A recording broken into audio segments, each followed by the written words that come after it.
അസ്സലാമു അലൈക്കും വറഹ്മത്തുള്ളാഹി വബറകാതുഹു. പ്രിയപ്പെട്ട സഹോദരങ്ങളെ, നിങ്ങൾ ഈ സ്ക്രീനിൽ കാണുന്ന ഫോട്ടോ പയ്യോളിയിൽ ഒരു പാവപ്പെട്ട കുടുംബം വീട് വെക്കാൻ വേണ്ടി ഉദ്ദേശിക്കുന്ന ഒരു സ്ഥലത്തിൻ്റെ ഫോട്ടോ ആണ്. വളരെ പാവപ്പെട്ട കുടുംബമാണ്. ഈ സ്ഥലം തന്നെ വാങ്ങിയത് വളരെ പ്രയാസപ്പെട്ടുകൊണ്ടാണ്. വെള്ളം നിൽക്കുന്ന ഒരു പ്രദേശം കൂടിയാണത്. അവിടെ മണ്ണിട്ട് നികത്തിയാൽ മാത്രമേ വീട് വെക്കാൻ സാധിക്കുകയുള്ളൂ. 3 ചെറിയ മക്കളാണുള്ളത്. കൂലിപ്പണിക്ക് പോയി നിത്യജീവിതം പുലർത്തുന്ന ഒരു കുടുംബമാണ്. വാടക വീട്ടിലാണ് ഇപ്പോൾ അവർ താമസിച്ചു കൊണ്ടിരിക്കുന്നത്. അവിടുന്ന് പോകാൻ വേണ്ടി അതിൻ്റെ ഉടമസ്ഥൻ ആവശ്യപ്പെടുന്നുണ്ട്. അത്രയേറെ ഒരു പ്രയാസത്തിൽ എവിടെ പോകുമെന്നൊന്നും അറിയാതെ വല്ലാതെ വിഷമിച്ച് നിൽക്കുകയാണ്. അവർക്കിപ്പോൾ ഒരു 3 ലോഡ് കല്ല് കിട്ടിയാൽ, അതിൻ്റെ സിമൻറ്റും കിട്ടിയാൽ അവർക്കൊരു അടിത്തറ പാകാം എന്ന ആഗ്രഹമുണ്ട്. അതിൻ്റെ മുകളിൽ എന്തെങ്കിലും വെച്ച് കെട്ടിയിട്ട് താമസിക്കണം എന്നാഗ്രഹിക്കുന്നുണ്ട്. അതെത്രയും പെട്ടെന്ന് തന്നെ നടക്കേണ്ടതുണ്ട്. കാരണം വാടക വീട്ടിൽ നിന്ന് ഇറങ്ങിക്കൊടുക്കാൻ ആവശ്യപ്പെടുകയാണ്. കഴിയുന്നവരൊക്കെ നിങ്ങളുടെ സ്വതക്ക ഇതിനു വേണ്ടിയാവട്ടെ. ഇനി ആർക്കെങ്കിലും നേരിട്ട് വന്ന് കണ്ട് ബോധ്യപ്പെട്ട് വല്ലതും ചെയ്യണമെന്ന് ആഗ്രഹിക്കുന്നവരുണ്ടെങ്കിൽ അവർക്ക് ഈ നമ്പറുമായി ബന്ധപ്പെട്ടാൽ, ഗൂഗിൾ പേ നമ്പറാണ്, അതിൽ ബന്ധപ്പെട്ടാൽ ഇൻഷാ അല്ലാഹ് നിങ്ങൾക്ക് വരാവുന്നതാണ്, കാണാവുന്നതാണ്, ബോധ്യപ്പെടാവുന്നതാണ്. വളരെ പ്രയാസം അനുഭവിക്കുന്ന കുടുംബമായതുകൊണ്ട് തന്നെ നിങ്ങളുടെ അകമഴിഞ്ഞ സഹായം, അത് കല്ലായോ പണമായോ സിമൻ്റായോ എങ്ങനെയാണോ നിങ്ങളെ കൊണ്ട് സാധിക്കുക, അതൊക്കെ ചെയ്ത് ഈ പാവപ്പെട്ട കുടുംബത്തെ സന്തോഷിപ്പിച്ച് രക്ഷപ്പെടുത്തണമെന്ന് വിനയപുരസരം അഭ്യർത്ഥിക്കുകയാണ്. സഹായിക്കുന്ന എല്ലാവർക്കും അള്ളാഹു അർഹമായ പ്രതിഫലം നൽകട്ടെ. ഇൻഷാ അല്ലാഹ് എല്ലാ വേദികളിൽ വെച്ചും എല്ലാ നല്ല സദസ്സുകളിൽ വെച്ചും നിങ്ങൾക്ക് പ്രത്യേകം ദുആ ഉണ്ടായിരിക്കും എന്ന് ഉണർത്തി വിനീതൻ അബൂഹിബ അഷ്റഫി പയ്യോളി. അസ്സലാമു അലൈക്കും വറഹ്മത്തുള്ളാഹി. കേരളത്തിലെ ഇസ്ലാമിക വൈജ്ഞാനിക സാമൂഹിക മണ്ഡലത്തെ അനാഥമാക്കി ഷെയ്ഖുന ആലിക്കുട്ടി ഉസ്താദിന്റെ വിയോഗം സൃഷ്ടിച്ച ശൂന്യത ചെറുതല്ല. പണ്ഡിത മഹത്തുക്കളുടെ പ്രസ്ഥാനമായ സമസ്ത കേരള ജംഇയ്യത്തുൽ ഉലമയുടെ സെക്രട്ടറി സ്ഥാനത്ത് അദ്ദേഹം നൽകിയ സംഭാവനകൾ ചരിത്രത്തിന്റെ സുവർണ ലിപികളിൽ രേഖപ്പെടുത്തപ്പെട്ടതാണ്. ഉസ്താദിന്റെ വിയോഗത്തോടെ സമസ്തയുടെ സുപ്രധാനമായ സെക്രട്ടറി സ്ഥാനത്തേക്ക് ആര് കടന്നുവരും എന്നത് വലിയൊരു ചോദ്യമായി മാറിയിരിക്കുന്നു. നിലവിൽ ഷെയ്ഖുന മുക്കം ഉമർ ഫൈസി ഉസ്താദിനെയും മൗലാന അബ്ദുസ്സലാം ബാക്കവിയെയുമാണ് പ്രധാനമായി ഈ സ്ഥാനത്തേക്ക് പരിഗണിക്കപ്പെടുന്നത്.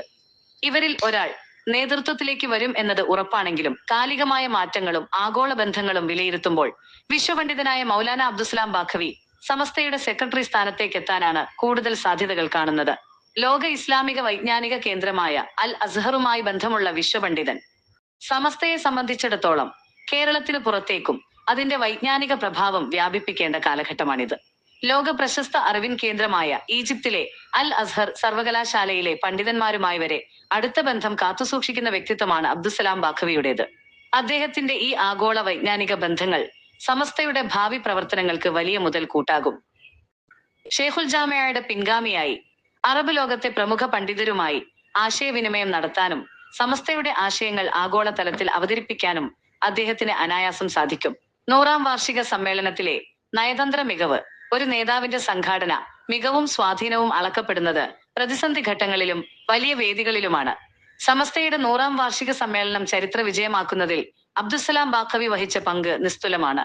അറബ് ലോകത്തെ പ്രഗത്ഭരായ പണ്ഡിതന്മാരെ സമ്മേളനത്തിൽ അതിഥികളായി എത്തിക്കാൻ കഴിഞ്ഞത് അദ്ദേഹത്തിന്റെ വ്യക്തിബന്ധങ്ങളുടെയും നയതന്ത്ര മികവിന്റെയും ഏറ്റവും വലിയ തെളിവാണ്. കേരളത്തിലെ ഒരു പണ്ഡിത സഭയുടെ വേദിയിലേക്ക് ലോകോത്തര അറബി പണ്ഡിതരെ ആകർഷിക്കാൻ കഴിഞ്ഞത് അദ്ദേഹത്തിന്റെ നേതൃപാടവത്തെ അടിവരയിടുന്നു. സമസ്തയുടെ പരമോന്നത സമിതിയായ മുഷാവറയിൽ നിലവിൽ അറിവിന്റെ നിലാവെളിച്ചമായി ശോഭിക്കുന്നത് ബാഖവി ഉസ്താദാണ്. ഗഹനമായ വിഷയങ്ങളിൽ കൃത്യമായ തീരുമാനമെടുക്കാനും ഇസ്ലാമിക കർമ്മശാസ്ത്ര രംഗത്തെ പുതിയ പ്രശ്നങ്ങൾക്ക് കാലികമായ പരിഹാരം നിർദ്ദേശിക്കാനും അദ്ദേഹത്തിനുള്ള കഴിവ് മുഷാവറ അംഗങ്ങൾക്കിടയിൽ വലിയ സ്വീകാര്യത നേടിയിട്ടുണ്ട്.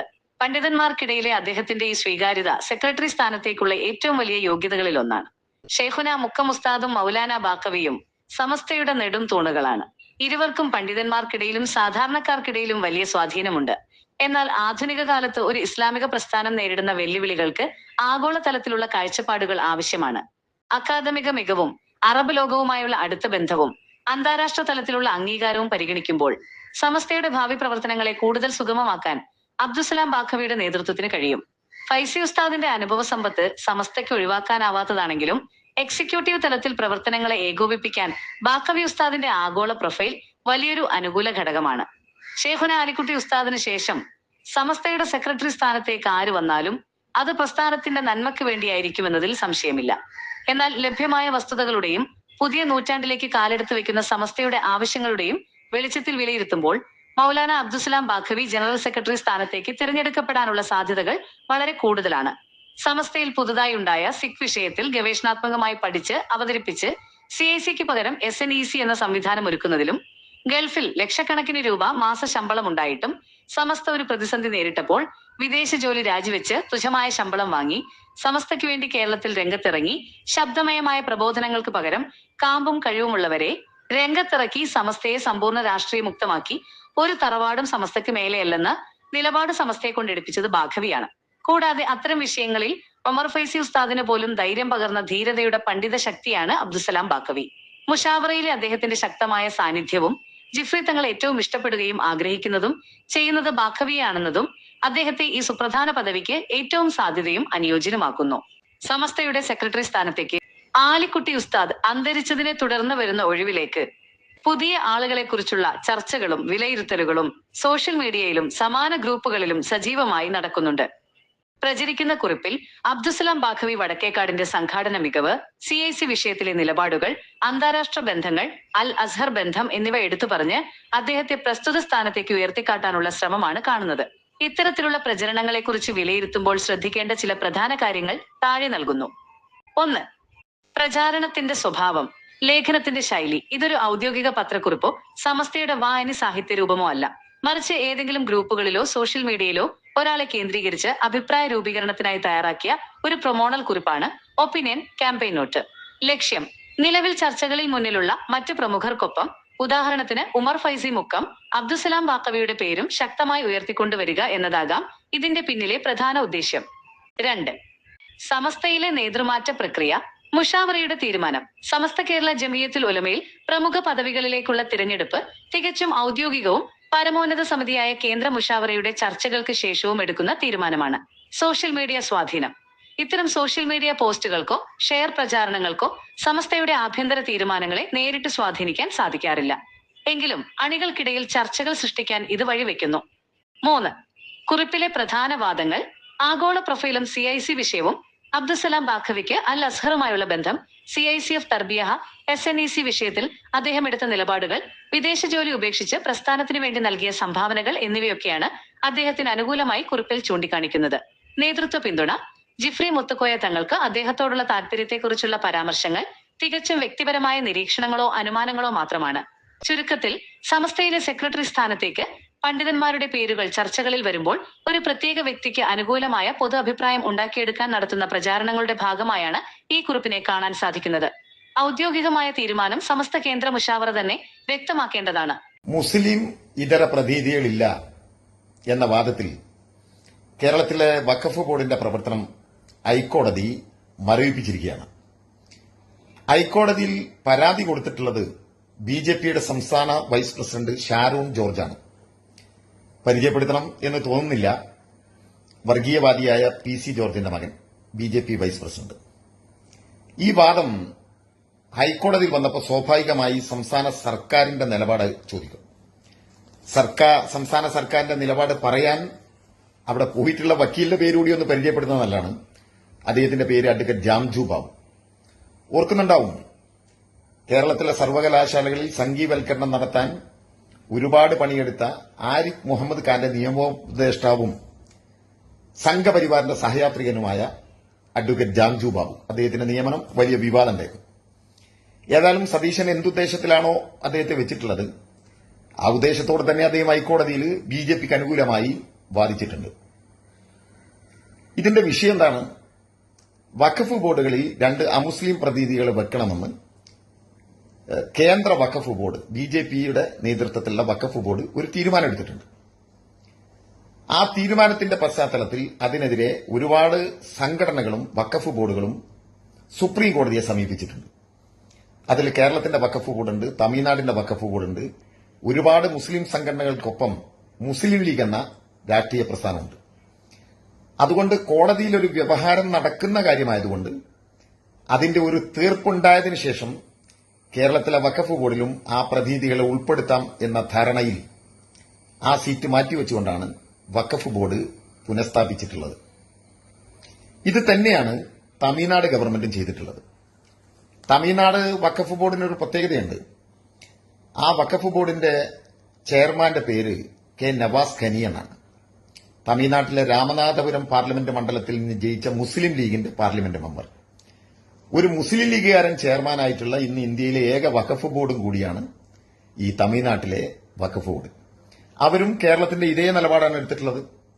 വ്യവഹാരം നടക്കുന്നതുകൊണ്ട് അതിനൊരു തീരുമാനമായതിനു ശേഷം അമുസ്ലിം പ്രാതിനിധ്യം ഉറപ്പിക്കാം എന്ന നിലക്ക് ഊഹിച്ചിട്ടതാണ്. എന്നാൽ ഇന്നലെ ഇതേ വാദം വെച്ച് ബിജെപിക്കാർ കേരളത്തിന്റെ ഹൈക്കോടതിയിൽ വാദിച്ചപ്പോൾ കേരള ഗവൺമെന്റ് ബിജെപിയുടെ വാദത്തിന്റെ അനുകൂലമായി നിന്നു.